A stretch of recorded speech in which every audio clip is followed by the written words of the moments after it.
서로 축복하겠습니다. 기쁨을 회복합시다. 청년다운 돌파력을 키웁시다. 할렐루야.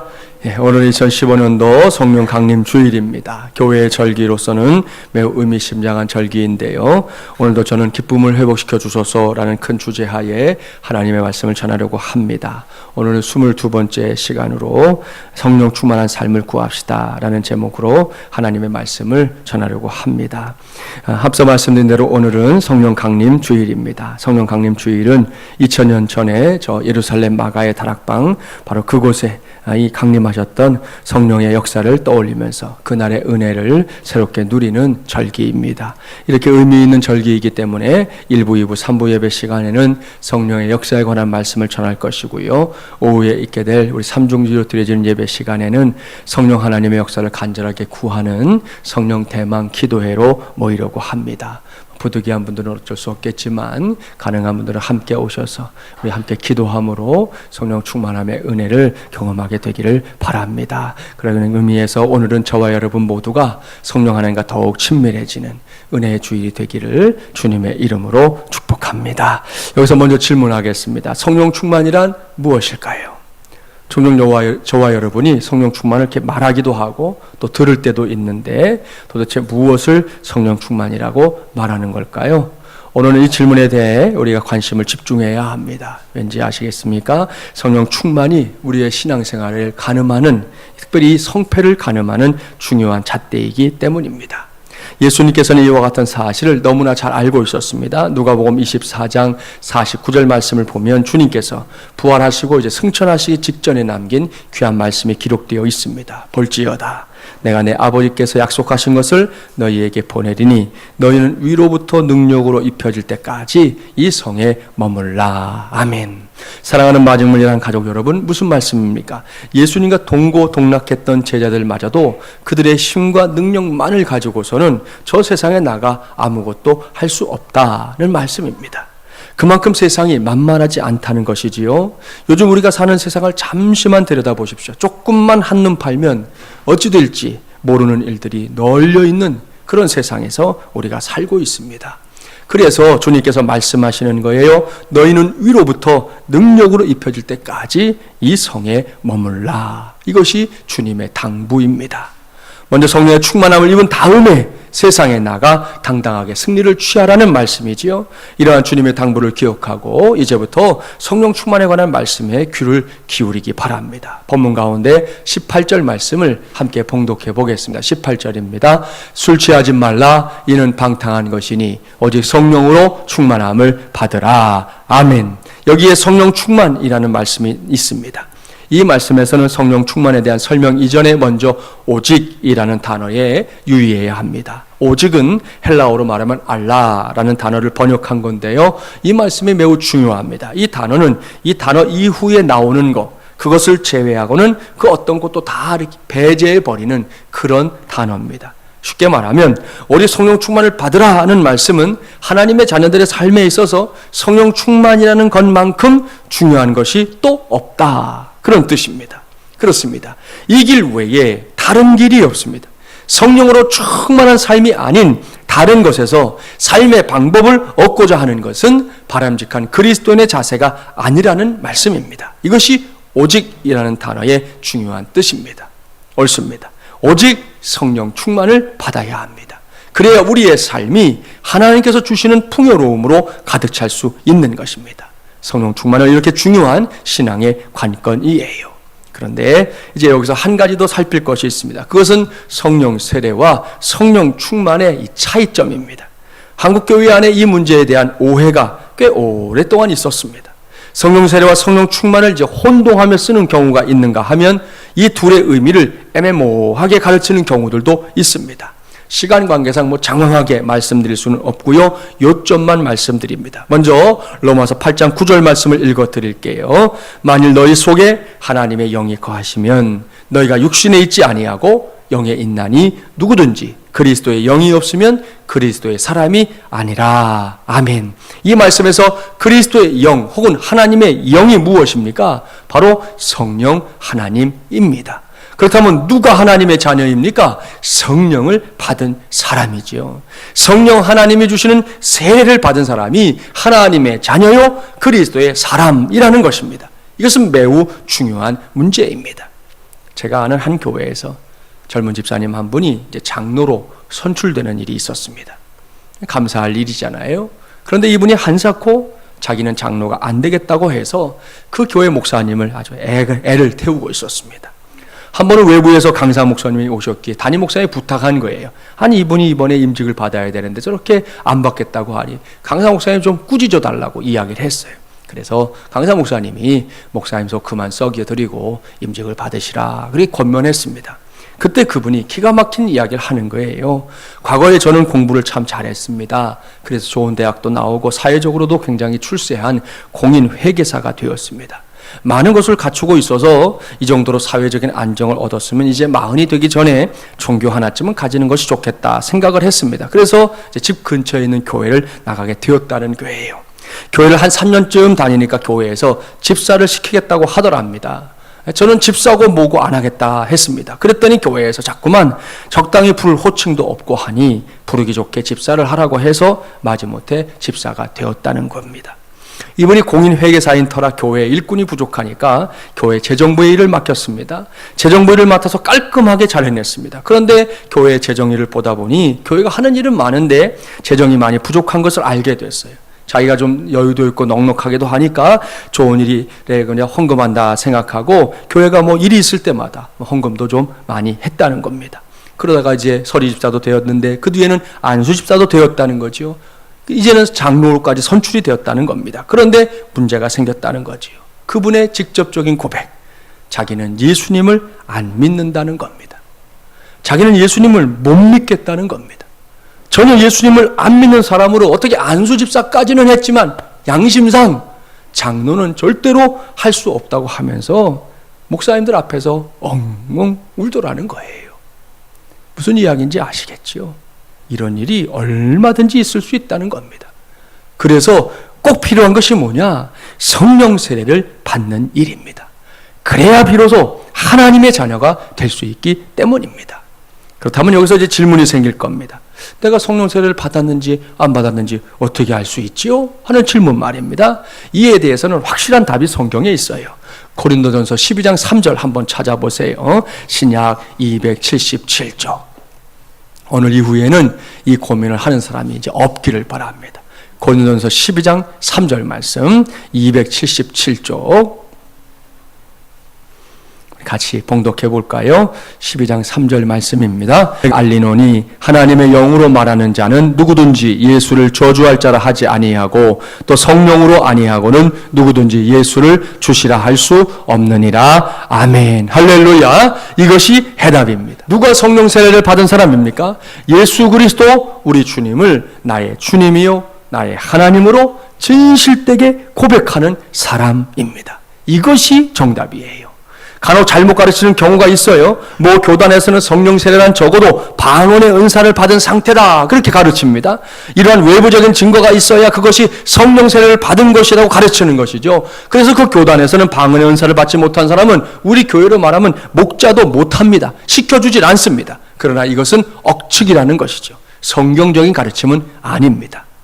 사랑하는 성도님 여러분, 우리는 성경을 바르게 알아야 합니다. 누가 뭐라 해도 내가 내 마음과 입술로 예수님을 나의 구주, 나의 하나님으로 확실하게 고백하면 나는 성령 세례를 받은 사람이에요. 우리의 감정, 느낌 상관없습니다. 말씀의 약속을 붙잡기 바랍니다. 그렇습니다. 내 안에 진정한 고백이 있어지는 순간, 그 순간이 내가 구원받은 순간이요. 이것은 일회적인, 단회적인 사건입니다. 그런데 오늘 우리가 나누게 될 성령 충만은 그런 성령 세례와 좀 다르다는 거죠. 우리 성령으로 충만함을 받으라 하는 말씀을 보십시오. 여기서 충만함을 받으라에 해당되는 헬라어는 플레루스테라는 말입니다. 이 단어의 뜻이 매우 재미있어요. 이 단어는 우리말처럼 가득 차게 하다, 충만 이런 뜻을 가지고 있습니다. 그런데 더 중요한 뜻이 있어요. 그것은 완수하게 하다, 성취하게 하다라는 뜻입니다. 이 중에서 우리는 그동안 충만이라는 단어를 전자의 뜻으로만 이해해 왔습니다. 그래서 성령 충만은 신비스러운 은사를 받는 것이고 무엇이라고 표현할 수 없는 그 어떤 느낌에 사로잡히는 것으로 이해해온 사람들이 많습니다. 물론 그것도 성령 충만이 될 수 있습니다. 하지만 그것만이 성령 충만은 아니라는 거죠. 여기까지 알아야 합니다. 그렇다면 성령 충만의 또 다른 중요한 뜻은 무엇입니까? 그것은 하나님의 자녀들이 하나님의 자녀로서의 삶을 완수 혹은 성취할 수 있도록 성령께서 그들을 지배하고 인도하는 상태, 그것이 성령 충만이라는 것입니다. 이것이 보다 중요한 성령 충만의 뜻이에요. 뒤로 넘어가고 남이 알아듣지도 못하는 말로 기도하고 예언 기도를 하는 것만으로 성령 충만하다고 인정할 수가 없습니다. 그러한 은혜를 체험한 사람들이 하나님의 자녀로서 걸맞게 살아가고 있을 때 비로소 성령 충만한 사람, 이렇게 인정하는 것이죠. 아무리 대단한 은혜를 체험해서도 사람 같지 않게 굴면 그 사람은 성령 충만한 사람이 아니라는 것입니다. 이러한 성령 충만은 단회적인 사건이 아닙니다. 우리의 일생을 통해 계속해서 이어지는 믿음의 사건입니다. 이를 전제하고 이제는 충만함을 받으라는 이 말씀, 문장의 문법을 살펴보겠습니다. 이 단어는 헬라어 문법으로 보면 이런 거예요. 현재, 수동태, 명령형의 단어입니다. 이런 뜻이에요. 우선 현재 시제라는 것이 뭐겠어요? 성령 충만이 성령 세례처럼 이례적으로 끝나는 게 아니라 계속적으로 이루어져야 한다는 뜻이죠. 그러니까 과거에 성령 충만했었습니다. 이것은 답이 아니에요. 성령 충만은 오늘도 해야 되는 것이고 내일이 되면 내일도 성령 충만해야 되는 것이지 항상 현재 시제로서의 의미인 것이지 과거를 회귀하는, 과거를 회상하는 의미의 성령 충만은 아니라는 겁니다. 다음으로 수동태라는 것은 성령 충만이 그 역사를 체험하는 사람에 의해 이루어지는 사건이 아니라 순전히 그 주체이신 성령의 주도하에서 이루어진다는 뜻이죠. 그러니까 성령 충만은 성령께서 구하는 자에게 주시는 것이지 저와 여러분이 막 땀 흘리고 쟁취하려고 한다고 해서 얻어지는 것은 아닙니다. 철저히 이건 수동태의 의미예요. 마지막으로 명령형이라는 것은 성령 충만이 제한적인 것이 아니라 모든 그리스도인들을 향한 것을 나타내는 것입니다. 이것을 잊지 말아야 합니다. 우리 모두는 다 성령 충만한 삶의 주인공이 될 수 있는 기본적인 조건을 갖추고 있다는 겁니다. 그렇습니다. 예수 그리스도를 나의 구주, 나의 하나님으로 고백하는 사람이라면 누구나 성령 충만한 삶을 살 수 있습니다. 문제는 나의 삶의 어느 정도를 성령님께 맡기려 하는가, 거기에 달려있을 뿐입니다. 이것이 성령 충만이라는 말씀의 세부적인 뜻입니다. 그렇다면 왜 우리가 이렇게 살아야 할까요? 왜 우리가 성령 충만을 사모해야 할까요? 본문은 그 이유를 단정적으로 설명하고 있습니다. 본문 16절 말씀에 이런 말씀이 있지요. 때가 악하니라. 처음에도 간략하게 말씀드렸지만 우리가 사는 세상이 결코 만만하지 않습니다. 만만한 게 다 무엇입니까? 너무나도 악하고 너무나도 두려운 세상입니다. 바울은 이러한 세상을 때가 악하니라 라는 말로 표현하고 있습니다. 바울은 세상에 대해서 이러한 통찰력을 갖고 있는 사람이었는데요. 디모데후서 3장 1절부터 5절까지의 말씀을 보면 바울의 통찰력을 우리가 찾아볼 수 있습니다. 신약 345쪽인데요. 디모데후서 3장 1절부터 5절 말씀 우리 함께 봉독해 보겠습니다. 우리가 사는 세상을 떠올리면서 읽어보면 공감하는 부분이 많을 겁니다. 신약 345쪽 디모데후서 3장 1절부터 5절까지의 말씀 함께 봉독해 보겠습니다. 너는 이것을 알라. 말세에 고통하는 때가 이르러 사람들이 자기를 사랑하며 돈을 사랑하며 자랑하며 교만하며 비방하며 부모를 거역하며 감사하지 아니하며 거룩하지 아니하며 무정하며 원통함을 풀지 아니하며 모함하며 절제하지 못하며 사나우며 전한 것을 좋아하지 아니하며 배신하며 조급하며 자만하며 쾌락을 사랑하기를 하나님 사랑하는 것보다 더하며 경건의 모양은 있으나 경건의 능력은 부인하니 이 같은 자들에게서 내가 돌아서라. 아멘. 이것이 때가 악하니라 라는 말씀에 대한 바울의 해석입니다. 정말이지 끔찍한 세상 아닙니까? 분명히 성경을 읽었는데 요즘 우리가 살고 있는 세상과 다를 게 하나도 없습니다. 이기적인 사람들로 가득 차 있는 세상이랍니다. 황금 만능주의에 빠져있는 사람들이 넘쳐나고 있습니다. 아나 무인격인 사람들이 서로 치받는 세상입니다. 선한 것보다는 악한 일에 빠지는 것을 더욱 즐기는 세상이지요. 별것 아닌 것에도 교만하게 이를 데가 없고 하나님은 안중에도 없는 세상입니다. 겉으로는 매우 종교적인 사람들인데 속을 들여다보면 속물인 사람들이 너무나 많은 세상이라는 겁니다. 우리가 살아갈 세상이 이런 세상입니다. 철저하게 사탄에 의해 조종되고 사탄에 의해 길들여지고 있는 세상 말입니다. 그래서 바울은 에베소서 6장 12절에서 단호하게 외칩니다. 우리의 씨름은 혈과 육을 상대하는 것이 아니요, 통치자들과 권세들과 이 어둠의 세상 주관자들과 하늘에 있는 악의 영들을 상대함이라. 우리의 싸움은 영적인 전쟁이라는 말입니다. 우리가 세상에서 사는 동안 관심을 가져야 할 것이 바로 이것입니다. 믿음의 선한 싸움, 영적 전쟁 말입니다. 집에 가셔서 기회가 되면 지난 한 주간의 신문을 이렇게 모아놓고 스크랩을 해보세요. 거기에서 우리는 치열한 영적 전쟁의 현장을 목격할 수 있습니다. 며칠 전 뉴스 들으셨나요? 필리핀, 태국, 말레이시아 일대로 도주하는 과정에서 자기들을 이 국제경찰 아시죠? 인터폴이다, 또 자선사업가다, 이렇게 신분을 철저히 위장하며 여행객 3명을 납치, 살해하고 공범의 목숨까지 빼앗는 등등 정말 엽기적인 범죄 행각을 벌여온 일당이 이번에 검거가 됐습니다. 이 사람들이 한 일을 보면 이들이 정말 사람이 맞는지 의심이 들 정도입니다. 얼마나 무서운 일입니까? 세상이 이렇게 사탄에 의해 조종되고 있는 겁니다. 이게 어찌 사람의 마음으로 할 수 있는 일이겠습니까? 한 사람을 죽여도요, 사람이 그걸 할 수 없는 일인데, 무려 7명을 죽여놓고도 그리고도 돌아다니고 있는 거예요. 그러다가 붙잡힌 거예요. 기억하십시오. 여러분, 이렇게 사람으로서 할 수 없는 일들이 벌어지는 것을 보면서 우리는 성령 충만함을 사모해야 한다는 것입니다. 험하고 악한 세상을 등지고 살자는 것이 아니라 그 세상에 들어가서 하나님의 영광을 드러내는 삶을 살기 위해 성령 충만을 적극적으로 사모해야 한다는 말씀입니다. 그때 우리 모두는 승리를 맛보게 될 줄 믿습니다. 여기까지 우리는 성령 충만의 의미와 왜 그것을 사모해야 하는지 그 이유를 찾아봤습니다. 그렇다면 이제 우리의 관심은 다음 계단으로 올라가야겠지요. 그것은 우리가 어떻게 해야 성령 충만을 받을 수 있는가? 성령 충만에 대해서 이제 알았는데 내가 성령 충만을 받을 수 있는 길이 뭐냐는 거예요. 성경을 보면 그 길을 2가지로 가르쳐 줍니다. 소위 성령 행전이라고 불리는 사도행전을 보면 2가지 방법이 소개되고 있어요. 첫 번째, 기도할 때입니다.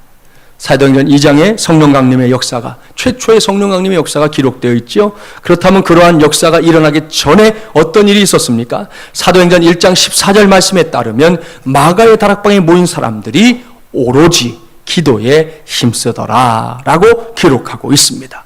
그렇게 기도에, 오로지 기도에만 힘쓰고 있는 그곳에 성령 강림의 위대한 역사가 일어난 것입니다. 당시 그곳에 모였던 사람들을 보면요, 거기에는 그 어떤 이기적인 모습들이 보이지 않습니다. 다락방에 모여든 성도들이 공통된 관심사에 집중하면서 오로지 하나님의 손길을 간절하게 구하고 있을 뿐입니다. 이것은 오늘날 성령 충만을 사모하는 우리 모두가 꼭 배워야 할 믿음의 태도입니다. 앞서 디모데후서를 소개하면서 이 세상이 얼마나 이기적인가 말씀드렸는데요. 여러분, 이 문제를 뛰어넘지 않고는 우리의 기도가 능력 있는 기도가 될 수 없다는 것을 꼭 기억해야 합니다. 그래서 이 점에 있어서도 우리가 하나님의 은혜를 구해야 할 필요가 있는데요. 실제로 사람이 얼마나 이기적인지 알 수 있는 그런 이야기가 있어요. 어떤 노부부가 자녀들을 이제 미국에 시집 보내고 장가 보냈습니다. 아들과 딸이 어떻게 사는지 궁금해서 미국을 방문하게 되었어요. 결혼 후 처음으로 찾아간 딸의 가정을 보면서 이 부모가 얼마나 마음이 흡족했는지 모릅니다. 사위가 딸에게 얼마나 잘하는지 감동이 될 정도였어요. 박사학위까지 받은 사람이 아내를 위해 함께 시장을 봐주고 무거운 것이 있으면 들어주고 식사 준비를 하는 중에도 필요한 것들을 거들어주는 모습이 너무너무 보기가 좋았습니다. 게다가 식사를 마치고 났더니 설거지까지. 정말이지 뭐 흡족한 마음을 가지고 그리고 이제 아들의 집을 방문하게 되었는데 바로 그날 저녁에 이 부부가 마음이 상하게 됐습니다. 아들이 변변치 못하게 아내가 시장을 보는데 따라가지를 않나, 식사를 준비하는데 주방을 맴돌지 않나, 게다가 밥을 먹고는 설거지까지 하는데 정말 눈뜨고는 못 봐주겠더라는 거지요. 비행기를 타고 돌아오면서 노부부가 이야기합니다. 여보, 사이는 잘 얻었는데 며느리는 영 아니야. 당신도 그렇게 생각하지? 그랬다는 거잖아요. 사랑하는 여러분, 이런 마음이 우리의 마음속에 다 자리 잡고 있지 않습니까? 뭐 이렇게 대단한 예를 들 것도 없어요. 이번 주간도 연휴라고 고속도로가 지금 꽉꽉 막혔다고 하던데요. 그럴 때 저와 여러분이 고속도로를 달리면서 시원하게 뚫린 차로에서 꽉 막힌 상대편 차로에 있는 사람들을 보면 어떤 생각하십니까? 솔직하게 말합시다. 아유, 저분들 참 힘들겠다, 안 됐다, 그런 생각을 먼저 합니까? 아니면 내가 빨리 달려고 있으니까 행복하다, 그런 생각을 먼저 합니까? 분명히 후자예요. 그런 마음들이 우리 안에 있어요. 오죽하면 낚시꾼이 제일 기분 좋은 때가 언제인지 아세요? 월척을 잡았을 때요? 아니요. 상대방이 그야말로 대단한 월척을 잡았다가 아깝게 놓쳤을 때, 그때를 제일 신나한다는 거예요. 이 실제로 있는 이야기예요. 여러분, 사람들의 이기심이 이런 거라는 거지요. 그런데 마가의 다락방에 모인 사람들을 보십시오. 그들에게는 이런 마음이 없습니다. 보이질 않습니다. 오로지 하나님을 향해 부르짖고 있을 뿐입니다. 바로 거기에 성령 강림의 역사가 일어난 것입니다. 저와 여러분도 이렇게 기도할 수 있기를, 특별히 오늘 오후에 우리 기도하려고 하는데, 여러분 그렇게 우리 모여서 기도할 수 있기를, 그래서 꼭 성령 하나님의 역사를 체험하게 되기를 주님의 이름으로 축복합니다. 두 번째로 성령 충만을 받을 수 있는 길, 그것은 하나님의 말씀에 집중하고 귀를 기울일 때입니다. 이건 역시 사도행전의 기록이에요. 사도행전 10장으로 가보십시오. 사도행전 10장은 고넬료라는 이방인 백부장과 베드로와의 만남을 기록하고 있습니다. 하나님은 베드로와 고넬료에게 각각 환상을 통해 말씀하셨어요. 두 사람을 만나게 하기 위한 하나님의 계획이었지요. 베드로는 결국 난생 처음으로 유대인이 아닌 이방인의 집에 가서 그들에게 이제 복음을 전했습니다. 그런데 사도행전 10장 44절부터 46절 말씀을 보려고 합니다. 우리 함께 봉독해 볼까요? 어떤 말씀이 있는지 44절부터 46절 말씀 함께 봉독해 보겠습니다. 신약 206쪽입니다. 함께 봉독합니다. 베드로가 이 말을 할 때에 성령이 말씀 듣는 모든 사람에게 내려오시니 베드로와 함께 온 할례 받은 신자들이 이방인들에게도 성령 부어 주심으로 말미암아 놀라니 이는 방언을 말하며 하나님 높임을 들음이러라. 아멘. 할렐루야. 베드로가 이 말을 할 때에 라고 했습니다. 무슨 말씀입니까? 베드로가 하나님의 말씀을 고넬료와 그의 가족들에게 전하고 있는 겁니다. 그때 말씀을 듣던 모든 사람들에게 성령 충만의 역사가 나타난 것입니다. 말씀을 듣던 모든 이들에게 성령의 은사를 더하시고 성령의 나타나심을 보여주신 것이지요. 사랑하는 마중물려랑 가족 여러분, 하나님의 말씀을 듣는 일은 이렇게 귀한 것입니다. 결코 대충 해서는 안 되는 일이에요. 언제든 어디서든 하나님의 말씀에 집중하고 딴 생각에 빠져 허우적될 것이 아니라 하나님의 말씀에 몰입할 때 성령께서 그 사람에게도 성령 충만의 은혜를 베풀어 주시는 것입니다.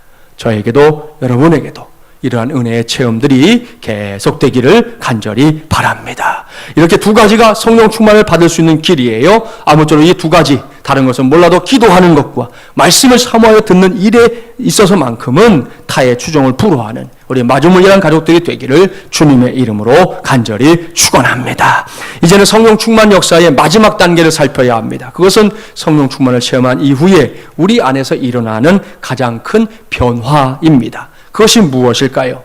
많은 것을 말씀드릴 수 있겠지만 우리에게 익숙한 말씀 한 절만 오늘은 소개하겠습니다. 사도행전 1장 8절 말씀, 아마도 외우는 말씀일 테니까 우리 외우는 심정으로 함께 이 말씀을 봉독해 볼까요? 오직 아시죠? 시작. 오직 성령이 너희에게 임하시면 너희가 권능을 받고 예루살렘과 온 유대와 사마리아와 땅끝까지 이르러 내 증인이 되리라 하시니라. 아멘. 할렐루야. 여기에 성령 충만을 받고 나면 일어나는 가장 큰 변화가 기록되어 있습니다. 그것은 누구든 성령 충만을 체험한 사람이라면 그가 예수 그리스도의 증인이 된다는 것입니다.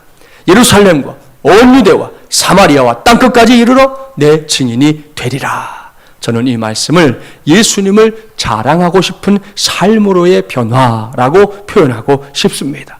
사실 이것은 성령께서 이 땅에 오셔서 감당하는 사역 가운데 제일 첫 번째 사역, 으뜸된 사역입니다.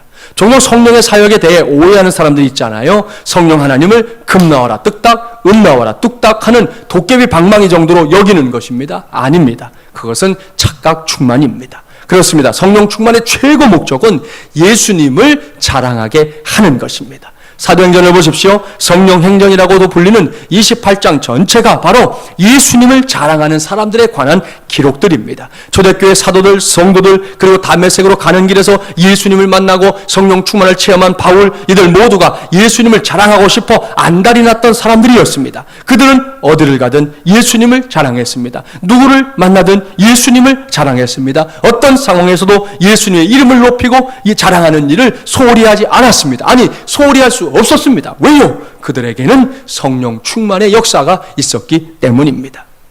부족하지만 여기에 있는 김 목사도 늘 그렇게 살기를 소망하고 있습니다. 그리고 감사한 것은 그러한 소망을 갖고 있으면요, 결국 성령 하나님께서 우리를 통해 놀라운 일들을 행하신다는 사실입니다. 오늘 목양 칼럼에 제가 세 사람을 소개해 놓았습니다.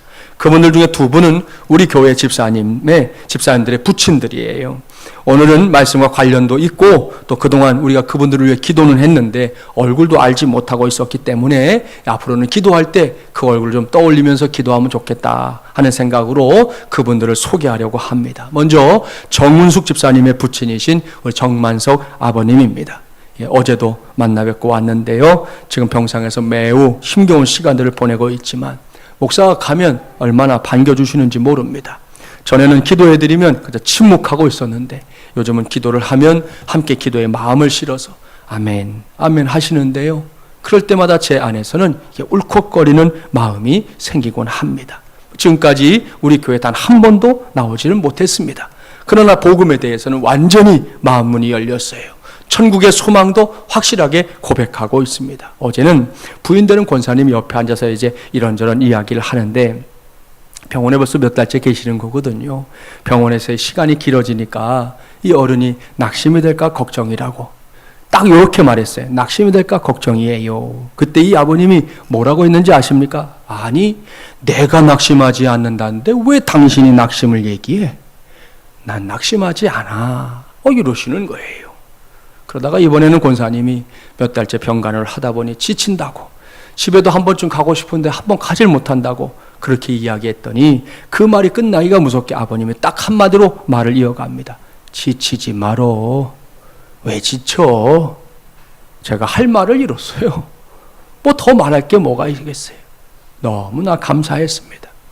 기도해드리고 나서 안아드리면서 아버님 사랑합니다 라고 했더니 아버님이 금방 눈시울을 붉히면서 목사님 사랑합니다. 하나님 덕분입니다. 목사님 덕분입니다 라고 하셨습니다. 하나님께 모든 영광을 돌려드립니다. 할렐루야. 두 번째로 소개할 분은 우리 이정선 집사님의 부친인 우리 이창동 아버님입니다. 몇 달 전에 우리 폐암 4기 판정을 받고 병원에 입원하게 되면서 우리 이정선 집사님과 가족들 모두가 막막해 했었습니다. 저도 폐암이 그렇게 아무런 전조 증상 없이 4기까지 진행된다는 거 그때 알았어요. 아무튼 병원에서 항암 치료를 할 때 처음 찾아뵙고 이제 기도했었습니다. 그 뒤에는 다시 병원으로 또 따님 집에 한동안 계셔서 따님 집으로 신방을 가서 만나 뵀습니다. 이 아버님 역시 신앙생활이 경험이 전혀 없는 분이에요. 이야기를 나누다가 알게 된 것은 군대에 있을 때, 아버님이 군대에 있을 때 선임병에게 그때 그게 궁금하셨나 봐요. 예수 믿는 사람들이 아멘 아멘 하잖아요. 그거를 선임병에게 물었대요. 그 아멘이라고 하는 게 뭡니까? 하고 물어본 적 있는 거. 그게 딱 신앙생활 관련된 기억 딱 하나예요. 그런 분이기 때문에 언제 복음을 전해야 할지 기도하면서 계속 때를 기다렸습니다. 요 앞에도 원래 해보려고 했었는데 그날은 또 컨디션도 안 좋으셔서 뵙지도 못하기도 해서 또 포기했었고요. 그러다가 지난 16일 이제 토요일에 찾아뵈었어요. 현재는 항암치료, 방사선 치료 다 끝내고 저렇게 집에서 요양 중이십니다. 그날에는 아예 작정을 하고 목사라는 사람은 하나님과 사람들을 만나게 하는 사람이라고 이야기를 꺼냈습니다. 그리고 예수님의 복음을 전했고 로마서 10장 10절 말씀을 소개했어요. 사람이 마음으로 믿어 의에 이르고 입으로 시인하여 구원에 이르느니라. 이 말씀대로 하면 구원받는다고. 예수님 믿고 구원받는 일이 복잡하고 어려운 게 아니라고. 천국의 소망 갖게 되는 길이 바로 이 말씀대로 하면 되는 거라고 말씀을 드리고, 입으로 시인할 준비가 됐으면 저와 영접 기도를 하시면 되고, 혹 부담이 되면 다음에 해도 괜찮습니다. 그랬더니 아버님이 입을 여는 거예요. 목사님, 부담되지 않습니다. 저는 얼른 영접 기도를 했습니다. 목사의 기도를 한마디씩 따라 하시는데 눈물이 흘렀습니다. 이정선 집사님도 울고 옆에 같이 앉아있었던 어머니도 울었습니다. 그렇게 기도하고 나서 찍은 사진이 바로 저 사진입니다. 감사한 것은 일단 엑스레이 촬영을 하셨는데 이 폐에 보였던 이 암세포들 이런 것들이 우선은 보이지 않는 것까지 지금 왔어요. 자세한 CT 검사 이제 다음 달에 또 하게 된다고 하는데 아무튼 지금 컨디션이 그전보다 많이 좋아지셔서 드시는 것도 좀 좋아지고 그렇다고 하고 또 이제 눈과 관련해서도 좀 문제가 있었는데 포기했었던 그 눈에도 하나님이 은혜를 베푸셨는데 이 두 분, 이 부부가 얘기하시는 게 우리가 지금 기적을 체험하고 있습니다. 그렇게 이야기를 하고 있으니 얼마나 감사한 일인지 모릅니다. 하나님께 영광 돌립니다. 조금 전에 저는 성령 충만한 삶의 결과 가운데 으뜸은 저와 여러분이 예수님의 증인이 되는 것, 예수님을 자랑하는 삶을 살게 되는 것이라고 했습니다. 그리고 그렇게 살고자 하면 반드시 성령께서 놀라운 일들을 행하신다고 말씀드렸습니다. 이것은 사실입니다. 이것은 현실입니다. 사랑하는 마중물리란 가족 여러분, 여기까지 저는 2015년도 성령 강림주의를 맞이하여 성령 충만한 삶을 구합시다라는 제목으로 하나님의 말씀을 전했습니다.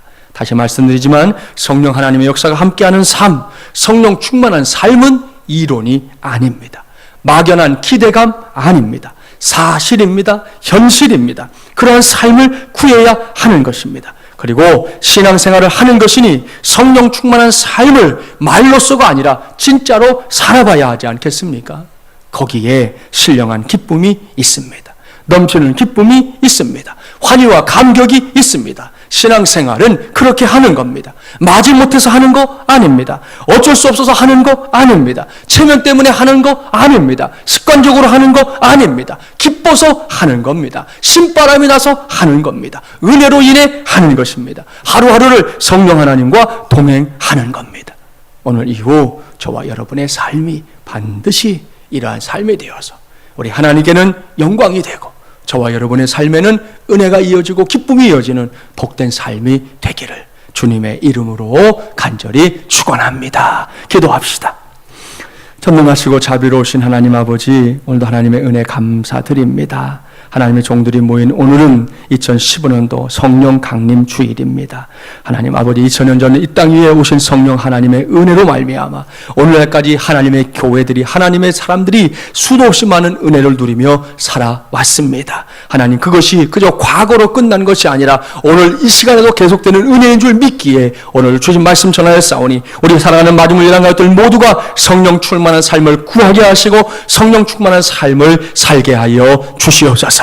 성령 충만 받는 길을 성경이 분명히 가르쳐 주었습니다. 기도할 때입니다. 하나님의 말씀을 귀 기울여 들을 때입니다. 그러할 때 성령의 충만한 역사가 오늘 우리 가운데도 나타나게 하여 주시옵시고 우리 마중물리란 가족들 험한 세상 살면서 세상에 지치고 낙심하고 주저앉는 것이 아니라 성령 하나님의 능력 힘입어서 일어나게 하시고 승리하게 하시고 기쁨으로 살게 하시고 은혜를 힘입어 살아갈 수 있는 복을 누리는 하나님의 종들이 꼭 되게 하여 주시옵소서. 그래서 하나님, 우리의 삶을 통해서도 영광 받아 주시옵시고 하나님의 뜻이 이루어지게 하여 주시옵소서. 예수님의 이름으로 기도하옵나이다. 아멘.